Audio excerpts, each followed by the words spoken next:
नमस्कार दोस्तों, मेरा नाम है विजय कुमार। आप देख रहे हैं कॉमिक्स पिटारा चैनल को।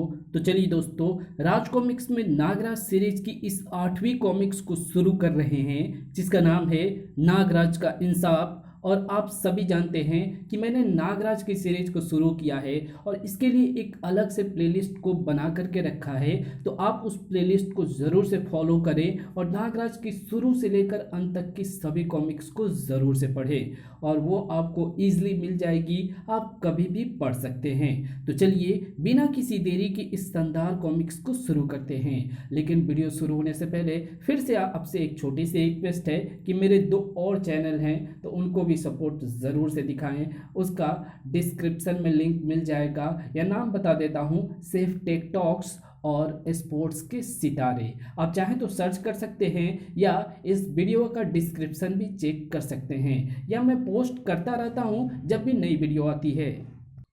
तो चलिए इस शानदार वीडियो को शुरू करते हैं। तो आप देख सकते हैं इसका कवर पृष्ठ जो कि कुछ इस तरह का है। ओके, और यहाँ पर इसके पहले की कॉमिक्स खूनी खोज और खूनी यात्रा का संक्षिप्त विवरण दिया गया है। और इसकी कहानी को समझने के लिए आपको इसके पहले की कॉमिक्स को ज़रूर से पढ़ना चाहिए, तभी ये कहानी अच्छी तरीके से समझ में आएगी, जो कि हमारे चैनल पर पहले से अपलोड है। तो चलिए इसकी आगे की कहानी को हम शुरू करते हैं। उसने नागराज को उठाकर टावर के नीचे उछाल दिया। नागराज जमीन से टकराया और बेहोश हो गया। चूहा टेलो इस बात से अनभिज्ञ था कि उनकी जंग के दौरान फ्लोरिडा एवं डॉन ऊपर आ चुके हैं। ढिसुम, लेकिन डॉन के प्रहारों का टेलो पर कोई असर न हुआ। उसका हाथ दर्द से झंझना उठा। अब बारी टेलो की थी। इससे पहले कि टेलो दूसरा प्रहार करने की सोचता, फ्लोरिडा ने उसके सिर पर रॉड दे मारी। ले मर। चोट की पीड़ा से तिरमिरा उठा टेलो। उसने कंधे पर लटकी गन उतारी और फ्लोरिडा पर तान दी। मैं तुझे जिंदा नहीं छोड़ूंगा। नहीं। लेकिन नागराज को होश आ रहा था। ये मुझे क्या हुआ था? फिर जैसे उसकी छठी इंद्रिय चेती, नागराज टावर पर चढ़ा तो अचंभित रह गया। फ्लोरिडा पर तनी टेलो की गन के हरकत में आने से पहले नागराज हरकत में आ चुका था, और इसके साथ ही टेलो ने ट्रिगर दबा दिया। तड़ तड़। लेकिन स्टेन गन का रुख अब आसमान की तरफ था। नागराज ने गन उसके हाथ से छीनी और पलटकर दोनों लाते चेहरे पर जड़ दी। इसके बाद नागराज उसे संभलने का अवसर दिए बिना उसके सीने पर सवार हो गया। नागराज ने अपने घुटनों से उसकी गर्दन दबानी शुरू कर दी और कराटे का एक मजबूत वार उसकी कनपट्टी पर किया। टेलो ने तत्काल ही दम तोड़ दिया। नागराज ने टेलो को सलाम किया। तुम पहले शख्स थे टेलो जिसने मुझे चोट पहुंचाई। फिर तीनों टावर से नीचे उतर आए। डॉन, मैं और फ्लोरिडा विलियम के महल में जाएंगे। इस बीच तुम्हें विलियम का मिलिट्री हेडक्वार्टर ध्वस्त करना है। हर महत्वपूर्ण इमारत एवं रास्तों पर ठीक 5 बजे फटने वाले टाइम बम फिक्स करने होंगे, और सबसे अंत में बल्ड रूम में प्रविष्ट होकर मिसाइल लॉन्चर का रुख विलियम के महल की तरफ करने के बाद ठीक 5 बजे मिसाइल दागनी है। लेकिन नागराज, अगर तुम 5 बजे से पहले महल से ना निकल सके तो जानते हो क्या होगा? मैंने बहुत सोचा है दोस्त, लेकिन महल पर मिसाइल्स छोड़ना बेहद ज़रूरी है, क्योंकि हो सकता है हम दोनों विलियम को मारने में सफल ना हो पाएं।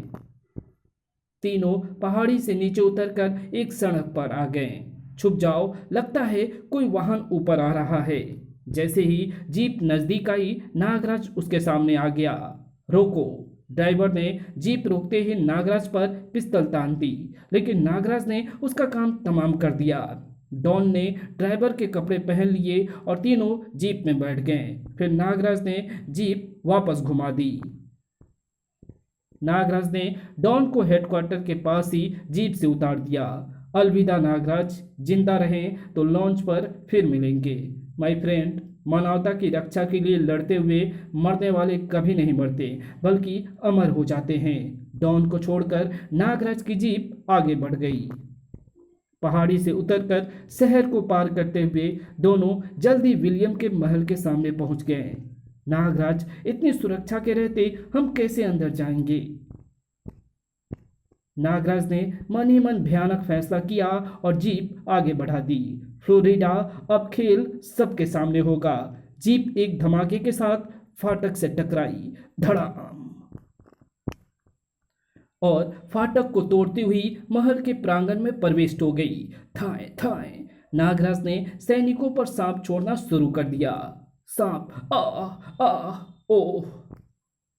तभी एक ट्रक स्टार्ट हुआ और नागराज की जीप के सामने आ गया। इससे पहले कि जीप अचानक ही सामने आए ट्रक से टकराती, फ्लोरिडा, कूदो, और धड़ाम, जीप से कूदते ही नागराज और फ्लोरिडा को विलियम के गार्ड्स ने घेर लिया।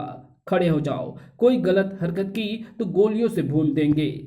नागराज एवं फ्लोरिडा ने सहर्षी स्वयं को उनके हवाले कर दिया, क्योंकि वे जानते थे उन्हें विलियम के सामने ही पेश किया जाएगा। गार्ड दोनों को स्टैन गनों के साये में लिए हुए महल में प्रविष्ट हुए। बॉस से बात कराओ। अभी करवाता हूँ। सर, हमारे साथ नागराज एवं फ्लोरिडा है। हॉल में विलियम का स्वर गूंजा। इन्हें सम्मानपूर्वक ग्लास रूम में ले आओ। कुछ ही देर बाद दोनों विलियम के दरबार ग्लास रूम में थे। Welcome mister Nagraj. नागराज, देखो ऑक्टोपस। नागराज, तुम्हें यहाँ का पता किसने बताया? तुम यहाँ तक पहुँचे कैसे? विलियम, मैंने विश्व से आतंकवाद को खत्म करने की कसम ली है, जिसे पूरा करने के लिए मैं तुम जैसे आतंकवादियों को पाताल से भी खोज निकालूंगा। भाषण बहुत हो गया दोस्त, अब मैं तुमसे एक सौदा करना चाहता हूँ। विलियम ने 3 बार ताली बजाई। फलस्वरूप एक गद्दाधारी योद्धा महल में प्रविष्ट हुआ। नागराज, अगर तुम हमसे दोस्ती करोगे तो लाखों करोड़ों में खेलोगे, लेकिन अगर दुश्मनी करोगे तो जंगारों के साथ मौत से खेलोगे। अब अगर तुम्हें हमारी दोस्ती मंजूर हो तो जंगारों का हाथ थाम लो, नहीं तो युद्ध के लिए तैयार हो जाओ। नागराज का जीवन एक युद्ध ही तो है, तुम जैसे समाज के दिमकों के खिलाफ युद्ध। नागराज की आवाज बिजली बनकर उन पर पड़ी। एक बार तो सभी का खून जम गया, लेकिन फिर भी जंगारों ने अपनी गद्दा नीचे रखी और हु हा टाइगर स्टाइल का जानकार लगता है। उधर डॉन जब हेडक्वार्टर के द्वार के पास पहुंचा, इतनी कड़ी सुरक्षा, अंदर जाना तो बेहद मुश्किल है। अचानक सामने खड़े ट्रकों को देखकर डॉन की आंखें चमकने लगी। आहा, आइडिया! इस ट्रक को खाई में धकेल देता हूँ, और चट्टानों से टकराता हुआ ट्रक गहरी खाई में जा गिरा और एक धमाके के साथ आग की लपटों में घिर गया। गगनभेदी धमाके की आवाज सुनकर द्वार पर खड़े सभी सैनिक खाई की तरफ भागे। अरे क्या हुआ, देखो तो। और डॉन ट्रकों की आड़ में द्वार तक पहुंच गया। फिर उसने भीतर प्रविष्ट होने में देर न लगाई। अंदर उसने अपने आप को एक सुरंग में पाया। डॉन अभी कुछ ही आगे बढ़ा था कि एक तेज आवाज सुनकर रुक गया। लगता है कोई रेल अंदर आ रही है। धड़ धड़ धड़। डॉन गुफा की दीवार से चिपककर खड़ा हो गया और रेल के पास आते ही जंप लगाकर एक डिब्बे पर चढ़ गया। डॉन ने एक पेटी खोली। अरे, ये तो बारूद है। इसका मतलब बारूद से भरी ये ट्रेन बारूद भंडार में जा रही है। डॉन ने अपना बैग खोला और एक टाइम बम निकाला। 3 बजे हैं, 5 बजे का टाइम फिक्स कर देता हूँ। आगे सुरंग खत्म हो रही थी। डॉन डिब्बों के बीच में छिप गया। अगर ये पेटी 5 बजे तक बारूद भंडार में पहुंच गई तो अकेली ही विलियम की आधी लंका ढहा देगी। सुरंग से बाहर आते ही डॉन रेल से कूद गया। रेल के जाने के बाद अब मुझे सैनिक छावनी का संबंध बाकी टापू से तोड़ना है, और इसके लिए इस गुफा के मुहाने पर टाइम बम फिट करने होंगे। ठीक 5 बजे टाइम बम फटेगा और गुफा का मार्ग बंद हो जाएगा। टिक टिक टिक। इसके बाद डॉन सामने नजर आते एक छोटे पहाड़ पर चढ़ने लगा, और कुछ ही देर बाद वो पहाड़ के ऊपर से घाटी में फैली छावनी का दृश्य देख रहा था। पुल को बिना किसी की नज़र में आए ऊपर से पार करना असंभव है। मुझे पुल को नीचे से लटक कर पार करना होगा। डॉन चट्टान की ओट से निकला और पहाड़ी उतरने लगा। एक लंबा चक्कर लेता हुआ वो पहाड़ी से उतरता रहा और फिर चढ़ता हुआ ठीक पुल के नीचे आ गया। पुल पर बंधे मजबूत रस्सों के सहारे लटकता हुआ डॉन आगे बढ़ने लगा। पुल के ठीक बीच में पहुंचकर डॉन ने अपने बैग में से एक टाइम बम निकाला और पुल पर फिट कर दिया। टिक टिक। इसके बाद डॉन उसी तरह मौत के झूले पर झूलता हुआ दूसरी तरफ पहुंच गया। नीचे से एक लंबा चक्कर काटता हुआ डॉन सड़क पर आ गया। ओह, 4 बज गए। मुझे 1 घंटे से पहले ही ब्लड रूम तक पहुंचना है। अभी वो ब्लड रूम तक पहुंचने के बारे में सोच ही रहा था कि सामने से आते 2 ऑफिसर्स ने उन्हें सैल्यूट मार दिया। ओह, इसका मतलब मैंने काफ़ी बड़े ऑफिसर्स की वर्दी पहनी हुई है। अब डॉन कुछ निश्चिंत हो गया। उसने सामने से आती एक जीप को रुकवाया। मिस्टर, मेरी जीप खराब हो गई है, मुझे ब्लड रूम तक छोड़ देना। आइए सर। उधर विलियम के महल में जंगारू पर नागराज ने अपने बाएं हाथ के घूंसे का एक प्रचंड प्रहार किया। ले संभाल मेरा बायां हाथ। जंगारू ने झपटकर उसका वापस जाता हाथ थाम लिया और तेजी से घुमाने लगा। फिर अचानक उसने नागराज को छोड़ दिया। नागराज दूर जा गिरा। फ्लोरिडा ने नागराज को सहारा दिया। नागराज चोट तो नहीं आई, लेकिन नागराज ने जवाब नहीं दिया। उसने बाला की तेजी से जंप लगाई और अगले ही पल वो जंगारू के सामने पहुंच गया। उसने एक प्रचंड घुसा उसकी पसलियों में दे मारा। उसके फ्लाइंग किक ने जंगारू के जबड़े को हिला डाला। फिर नागराज ने उसे संभलने का कोई मौका नहीं दिया। उसे अपने ऊपर से उछाल फेंका। जंगारू उछलकर अपनी गद्दा के पास जा गिरा। जंगारू ने मजबूती से गद्दा थाम ली। अब उसकी आंखों में नागराज की मौत नाच रही थी। जंगारू ने गद्दा का भरपूर वार नागराज पर किया, लेकिन नागराज वार को बचा गया। गद्दा शीशे के फर्श पर जोर से टकराई।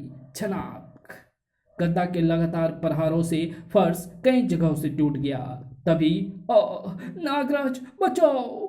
नागराज ने नागरस्सी छोड़ी। बहुत हुआ दरिंदे, अब तेरा अंत आ ही गया। नागराज ने नागरस्सी को झटका दिया। गद्दा जंगारू के हाथ से निकल गई। नागराज ने आगे बढ़कर उसकी चोटी पकड़ी और उसकी गर्दन में फंदा डालकर कस दिया। जंगारू के प्राण पखेरु उड़ गए। धम। नागराज फ्लोरिडा को बचाने के लिए बढ़ा ही था कि घबराओ मत फ्लोरिडा, मैं आ रहा हूं। विलियम ने एक बटन पुश कर दिया। फलस्वरूप शीशे का फर्श बीच में से फट गया और ऑक्टोपस अपनी 8 बाहों में फ्लोरिडा को जकड़ चुका था। नागराज ने नीचे डुबकी लगाई और टूटे हुए फर्श का कांच का टुकड़ा निकाल लाया। फिर उसने नुकीले शीशे का वार ऑक्टोपस की आंख पर किया। जख्मी ऑक्टोपस ने दर्द से छटपटाकर फ्लोरिडा को छोड़ दिया। इससे पहले कि ऑक्टोपस दोबारा हमला करता, नागराज के हाथ से 8 नागरस्सी निकली। 8 नागरस्सी ऑक्टोपस की प्रत्येक बाह पर कस गई। अब नागराज की बाहों एवं ऑक्टोपस के बीच में एक स्तंभ था। नागराज ने पूरी शक्ति बटोरकर नागरस्सियों को खींचना शुरू कर दिया और अगले ही पल ऑक्टोपस की 8 बाहें धड़ से अलग हो गई। नागराज पलटकर तैरता हुआ फ्लोरिडा के पास पहुंचा। इसी बीच विलियम तालाब के किनारे पहुंच गया था। विलियम ने नागराज पर स्टेन गन तान दी। वेल डन दोस्त, वेल डन। अब अपनी बहादुरी का इनाम पाने के लिए तैयार हो जाओ। विलियम ने स्टेन गन का मुंह खोल दिया, लेकिन गोलियां नागराज को छू भी ना सकी। बीच में अभागी फ्लोरिडा जो आ गई थी। नहीं फ्लोरिडा, नहीं, ये तुमने क्या किया? काश तुम्हें पता होता कि मुझ पर गोलियों का असर नहीं होता। नागराज, मेरा बदला, इंसाफ। फ्लोरिडा ने दम तोड़ दिया। नागराज फ्लोरिडा का शव लेकर बाहर आया। विलियम जानता है, यह अब तक सिर्फ तेरी हत्या करने के लिए ही जीवित थी। इसे मारकर ये ना समझ कि तूने अपनी मौत को धोखा दे दिया। तूने इसके साथ बहुत बेइंसाफी की है। अब इसे इंसाफ जरूर मिलेगा। नागराज की आवाज ने विलियम को जड़ कर दिया। नागराज ने एक ही झटके में उसकी गर्दन उखाड़ दी। विलियम के मरने के बाद उसके सैनिकों को होश आया। अरे, इसने तो मास्टर को मार दिया, मारो इसे, उड़ा दो। लेकिन ठहरो, सबके हथियार उठे के उठे रह गए। मूर्खों, मुझ पर गोलियां बर्बाद करने की जगह अपनी जान बचाओ। तुम्हारे मिलिट्री हेडक्वार्टर में 5 बजे को टाइम बम फिक्स किए जा चुके हैं, जो अब से आधे घंटे बाद फटेंगे, और ठीक उसी समय इस महल पर तुम्हारे मिसाइल लॉन्चर से मिसाइल भी छूटने लगेगी। फिर ना तुम रहोगे और ना ये टापू। कुछ ही मिनटों में सारे टापू निवासी समुद्र किनारे खड़ी लॉन्चों की तरफ भाग रहे थे। नागराज ने विलियम के गुप्त कक्ष की तलाशी ली। आहा, मिल गए सारे दस्तावेज।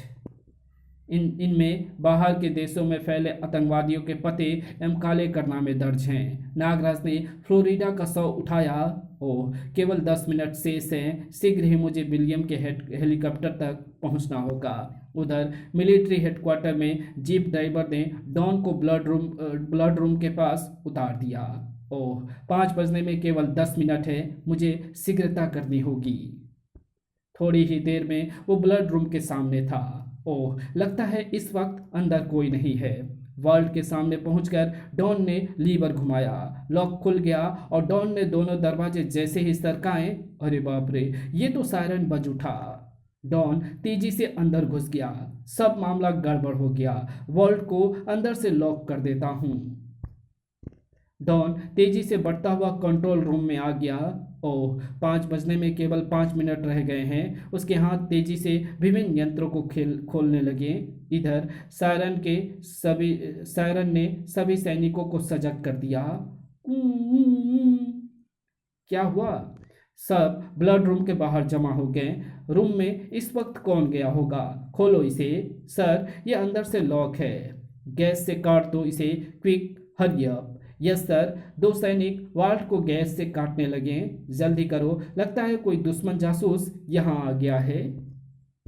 उधर डॉन ने एक लीवर घुमाया। मिसाइल लॉन्चर का रुख महल की तरफ कर दिया। ओह, लगता है दरवाजा काटा जा रहा है। तभी बाहर कहीं गगनभेदी विस्फोट की आवाज से कंट्रोल रूम में जलजला सा आ गया।